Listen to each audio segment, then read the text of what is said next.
Hi, my name's Tricia Carey. So I was married, mother of three boys.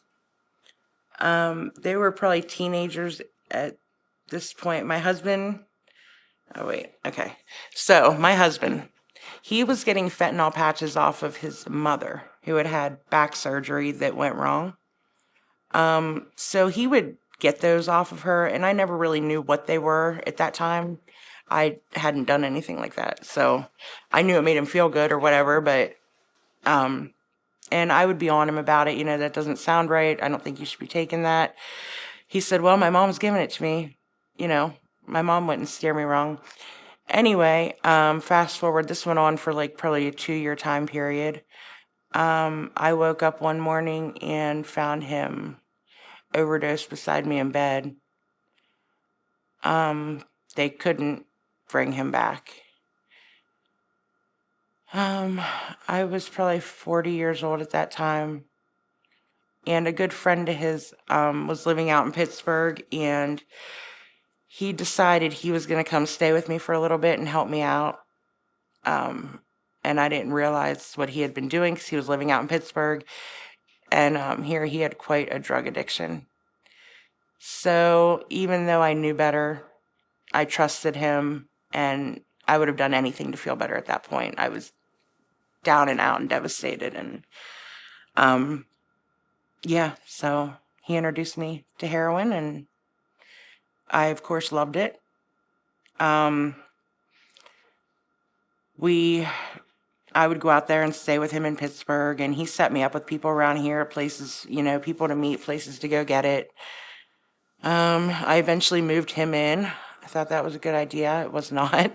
Moved him in, and everything just got worse and worse and worse. Got rid of him, but I had already met people around here. I was already completely addicted, so he didn't even matter anymore. And oh gosh, this went on for a good 6 or 7 years. Overdosing, I was probably in the hospital, I don't know, 6 or 7 different times. Had no contact with my family for like over 2 years, besides my children. I had them the whole time. But yeah, I didn't really care about anything but getting high all the time.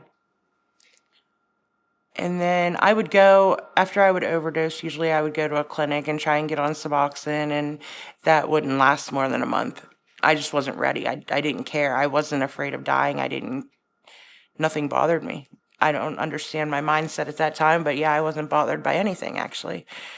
And then finally, the day after Christmas last year, I don't know, it was like I don't know, someone flipped a switch, and I was tired. I was fed up and tired of looking for it, tired of trying to keep jobs, to support it. And it just got overwhelming.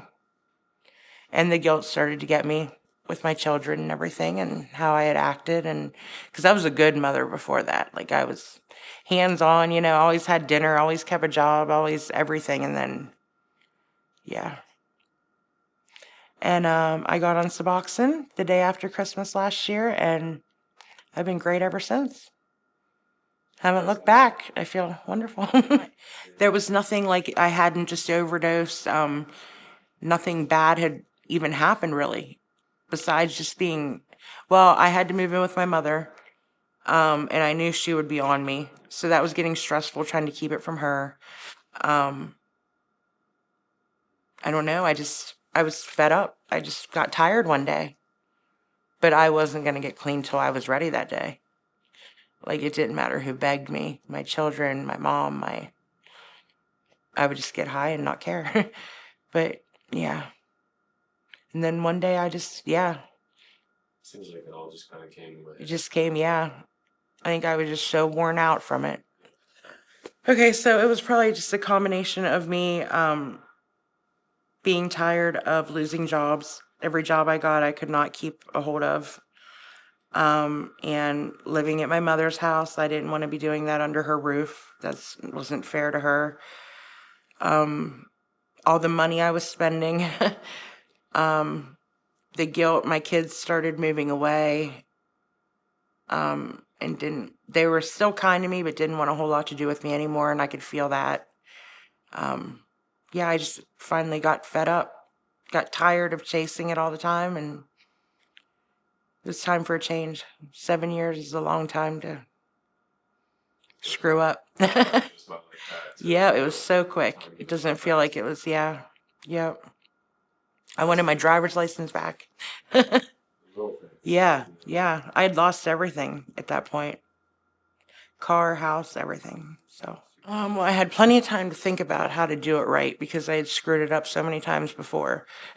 So I knew what not to do. I cut everyone off that I had talked to before. Anyone that was associated with that, I had to have no contact because I didn't trust myself, and I knew they didn't care, about me getting better. Counseling definitely helped, played a big part in it. I don't the Suboxone definitely helped me a lot. When you take it like you're supposed to, it makes a big difference. That's been, yeah, like I needed that. I couldn't have done it without the Suboxone. There's no way. Oh, well, I work 2 jobs. I keep busy. Definitely need to keep busy. So I work 2 jobs. I probably work about 70 hours a week, actually. I love it. It gives me something to do. I don't sit around and think about other things. And that's it. It's that boring. I work 2 jobs, but I feel great. I feel better than I have in years. Definitely the relationship with my children has improved. That makes me feel a lot better. Because when I was in addiction, it bothered me, but I could get high and nothing would bother me then. So I blocked a lot of things out. I realized a lot of people were not my friends that I thought were my friends. But yeah, definitely the relationship with my children was most important to me, and that's gotten a lot better. Trying to get my license back right now, that's a big deal, especially working 2 jobs, trying to get rides to and from. So I just got all my fines paid off. So right now I'm just looking for a car and trying to get my own apartment and get my life back. I don't know what to tell people. I always think, what if this was one of my children that was me? Like, I don't know.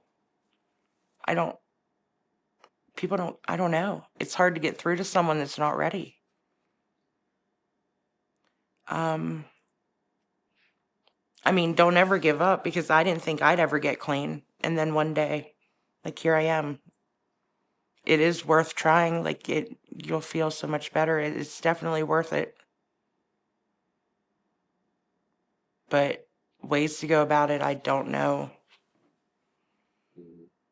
But if they would give Suboxone a chance, it makes a big difference because I doubted it for years and years. I'd try it for a couple weeks and I thought, it's no good, but it does work when you do it like you're supposed to. Yeah. It's just looking back now, I don't know. It's kind of embarrassing how long it took me to wake up. Like, it took a long time. Yeah. I'm surprised. I didn't think I'd make it that far because it never worked before. You would think almost dying would like wake you up, and it does not. You have no fear. I'd get out of the hospital and get high right away. Like, there was nothing. But yeah, I feel good now. Yep. Counseling, Suboxone, keeping busy. It all definitely made a difference.